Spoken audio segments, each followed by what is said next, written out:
কালিমা তয়্যিবা লা ইলাহা ইল্লাল্লাহ মুহাম্মাদুর রাসূলুল্লাহ।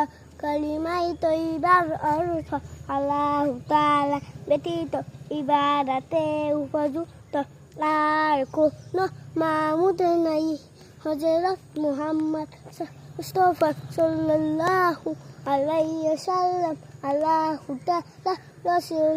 কালিমাই শাহাদাত আশহাদু আল্লা ইলাহা ইল্লাল্লাহ ওয়া আশহাদু আন্না মুহাম্মাদান আবদুহু ওয়া রাসূলুহু। কালিমাই শাহাদাতের অর্থ আমি সাক্ষ্য দিতেছি যে আল্লাহ তাআলা ব্যতীত ইবাদতে উপযুক্ত আর কোনো মাবুদ নাই। আমি আরো সাক্ষ্য দিতেছি যে হযরত মুহাম্মদ মুস্তাফা সাল্লাল্লাহু আলাইহি ওয়াসাল্লাম আল্লাহ তাআলা বান্দা ও রাসূল।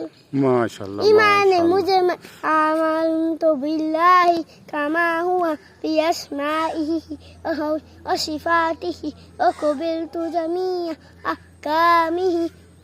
ইমানে মুঝে মানে অর্থ আমি ঈমান আনিলাম সর্ববিধ নাম ও হুকুম বিশিষ্ট আল্লাহ তাআলার হুকুম তাহা আদেশ নিষেধ সমূহ মানিয়া লইলাম।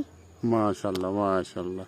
বেঁচে থাকো বাবা, তুমি অনেক বড় হবা, হাফেজ হবা, তুমি মাওলানা হবা, মুফতি হবা। তোমার আমি এই দোয়া করে দিলাম বাবা, তুমি অনেক বড় হবা। মাশাআল্লাহ।